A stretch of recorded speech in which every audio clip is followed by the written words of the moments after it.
if you're saying that we cannot peacefully protest in our country because we're fueling tensions?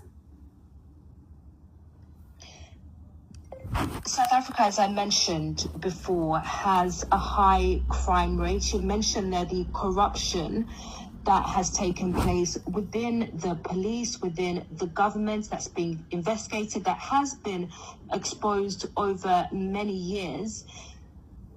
Is this not a case of holding the authorities to account? Because I'll also point you to some other data, which is that foreigners make up only about 3.9% of the population in South Africa. So okay, so 3.9%. If you're saying to me, foreign nationals make up 3.9% of, you see, the funny part is you keep bringing up these statistics and they are absolutely not even related to our conversation right now.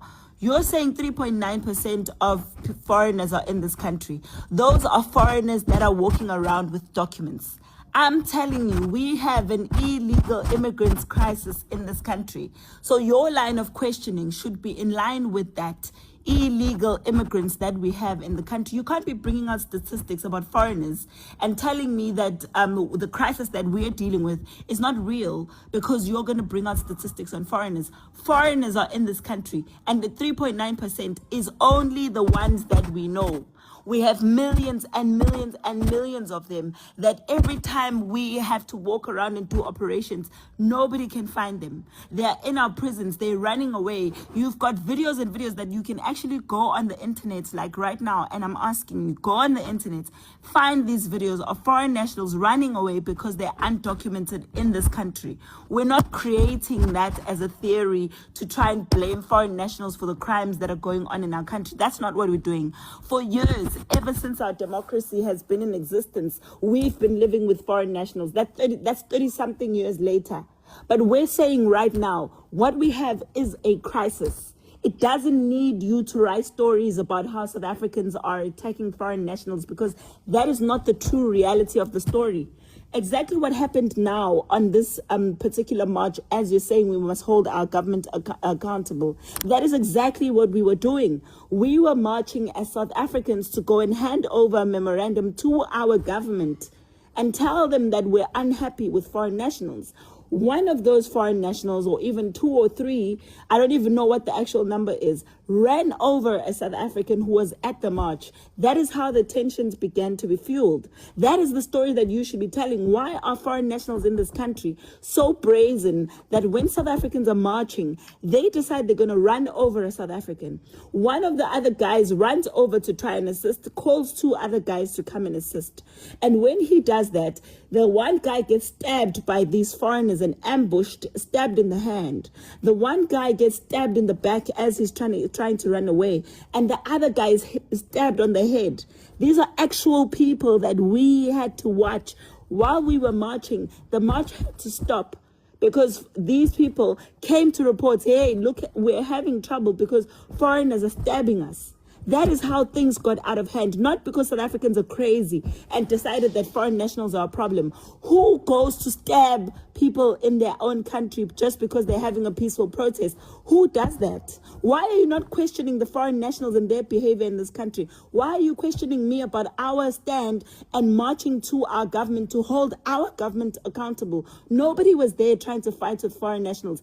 It's them who came and stabbed a South African and stabbed another one and knocked over another one. I'm talking about 4 casualties here. That is the actual story here.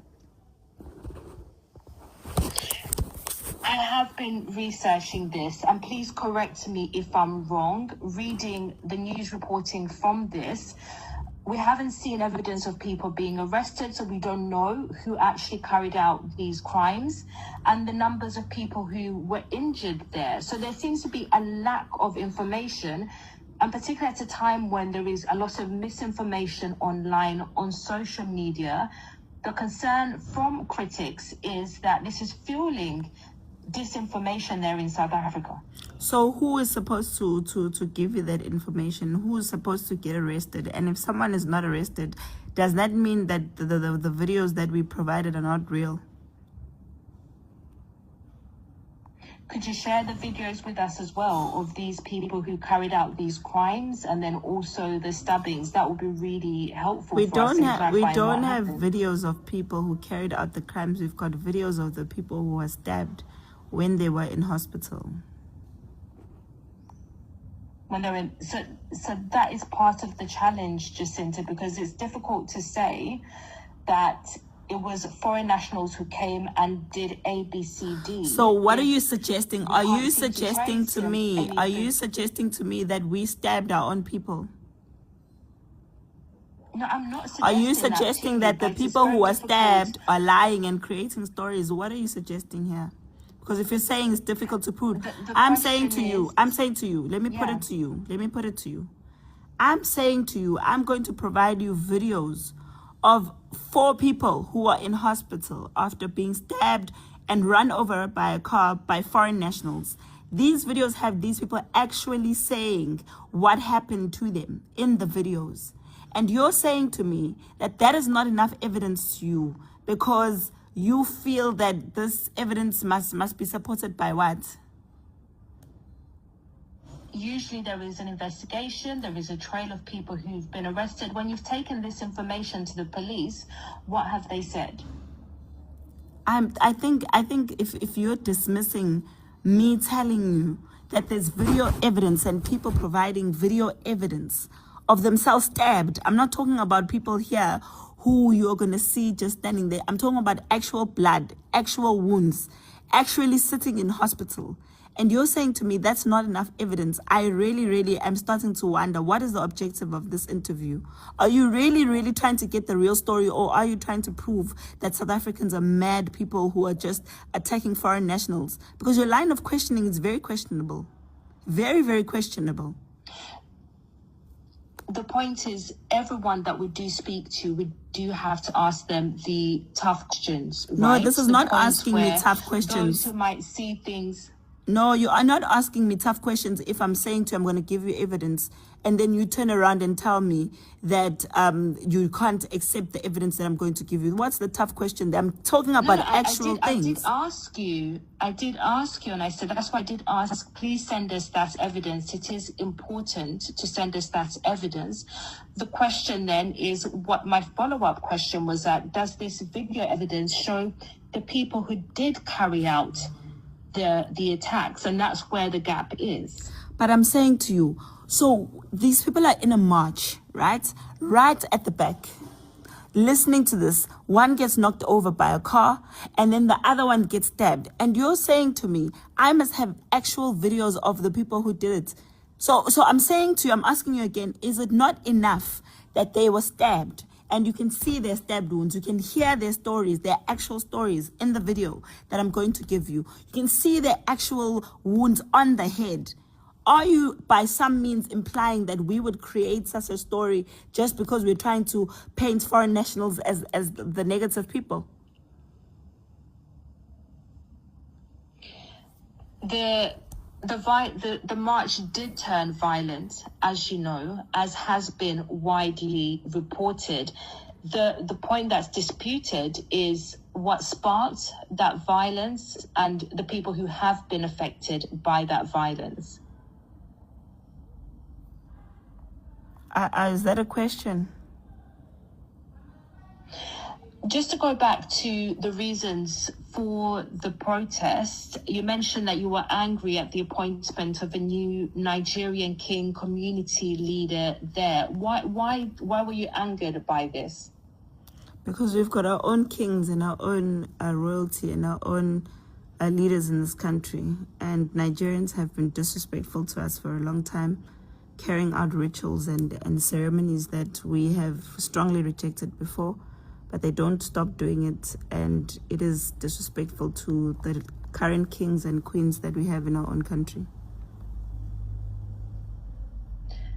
Thank you. Jacinta, I want to be fair to you. Would it be okay if Richard stays in communication, if you could send us the video of the people who were stabbed and then also of the statement from the Hawks as well? Would that be okay? Look, I think I'm just disappointed in your questioning, and I was just hoping that you're still going to go on and maybe try and just a little bit sympathize with South Africans and what we're going through, because we're not crazy, hey? We're not just here on a witch hunt trying to find foreigners to blame.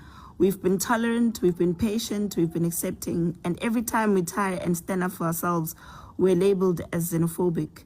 And the one time that South Africans do get intimidated by foreigners, stabbed even, that's not the story that you're after. You're after the story that we're the ones that are after foreign nationals. And it's disappointing, this level of journalism. And we've put up with it for a very long time. And right now, I'm not going to accept that you're going to ask me questions that are the hard questions to me, but you're not going to be willing to hear out the actual real story of what happened on the day and what's happening in South Africa. Those statistics that you're giving me do not paint a picture of what's happening on the ground every single day. And if you want a real picture, come from wherever you are or send someone here. I will go with them to paint the real picture of the stories that are happening in South Africa. You can't be telling our stories in the way that you are, in the manner that you are, that makes us seem like we're the ones that are at fault every single time. Our country is falling apart. Girls are getting raped, trafficked all the time. Children, babies even getting trafficked. There's a drug crisis in our country. There's people who are unemployed. As the highest unemployed country in the world, we have to keep quiet because we're scared journalists are going to paint us as the negative people. When foreigners come into our country undocumented and they replace us as cheap labor, they're basically slaves in this country. But you don't want us to tell that story because that's not what you want to hear. You are on a hunt to make sure that you hang us in front of the rest of the world and make us seem like the people who are wrong for standing up for our country. We've got children here who deserve a future. We've got children who have no future right now, who can't even find spaces in schools because there's foreign nationals in all our schools. There's women and children who are sleeping on the floors, giving birth on the floors. And you're not willing to hear that story out because you so badly want us to be the bad people. And we're not going to accept that anymore. This is our country. This is the future of this country. And if you want to, as international journalists, paint us as bad people so that you can sell a story, do that, but not at our expense. We're going to fight for our country, and we don't care whether you want to make foreign nationals seem like the victims here. These people are armed every single day. They've got guns. 25 children died here in our country because of them selling rotten food in their tuck shops. But you come here and you give me statistics about crime. If you are the journalist, why are you not the one going to research the news that you're going to be asking me about? Why are you not doing your research and coming to me and asking me the hard questions that you claim? And those hard questions are one-sided.